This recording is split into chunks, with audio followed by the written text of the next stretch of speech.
3 words to sum up a game. Cute, cuddly, creepy, an emotional roller coaster. When I first heard of this game in 2020,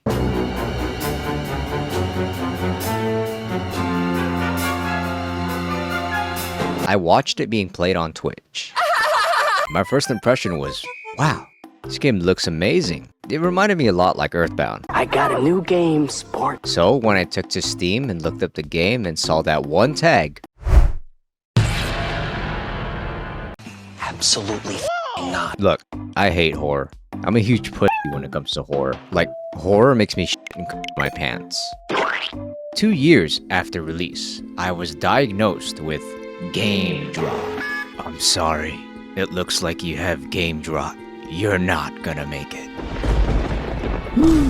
Oh no. And I didn't know what to play. There was nothing in my expansive Steam library with a bunch of games I bought on sale but never or barely played that could ever cure me of this illness. I desperately looked through Steam to see what else could be recommended to me, just to scratch the itch of my frivolous spending habit of video games. And then I saw this game.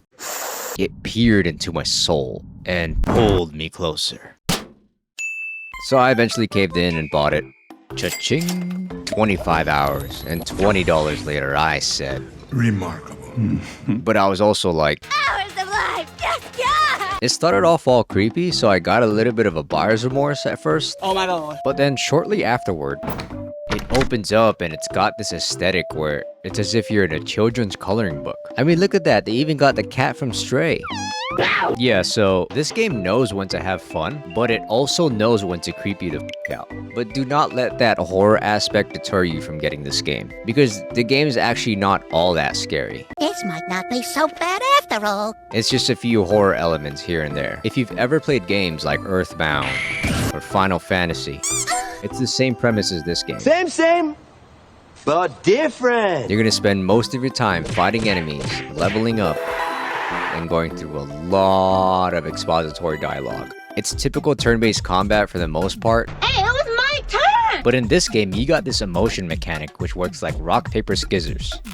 You get a particular set of buff and debuffs for each emotion your character is feeling. Feeling angry? You guys are done! You get an attack boost to beat the shit out of your enemies, but you also take more damage. Feeling happy?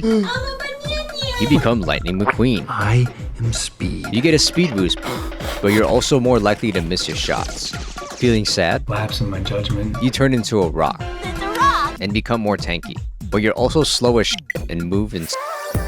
The animations for some of the attacks were fun to watch, like Aubrey bashing her head against the enemy, or Omori just straight up stabbing the enemy. Good evening, I'm Michael Myers. Throughout the game, you got these rest spots that are like, Safe spaces. thank you, Ben Shapiro, like safe spaces, where you can heal up, save your game, because there's no autosave, and have a happy-go-lucky picnic with your friends. The game's got this beautiful 2D pixel art style that's reminiscent to the old-school Pokemon games, except it looked like they just took a paint bucket and then it jizzed all over the screen with colors.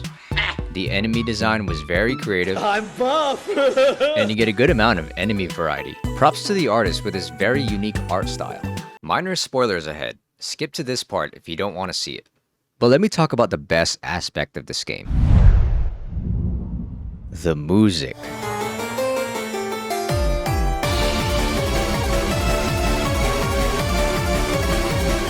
This is probably one of the best set of soundtracks that I've ever heard from an indie game. So much so that I find myself going out of my way to look up the music and listen to it, even when I'm not playing the game. Amazing score.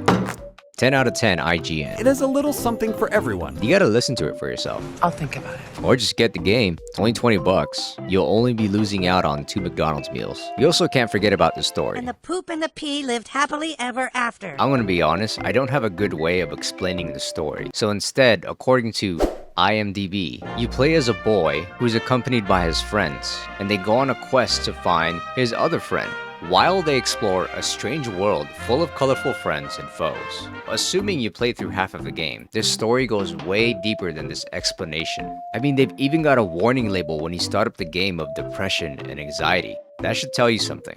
The only complaints I have about this game Oh, complaining? No. was that I wish they had an in-game map or a quest objective, because there were a couple of times where I was lost in the sauce and I didn't know where to go. And so since there isn't any voice acting, I was actually falling asleep reading through some of the dialogue. But that only happened a few times. Most of what the characters had to say were interesting enough. But if you've got the patience to go through all that, then this is the game for you. In conclusion, for me, this game was Worth every penny.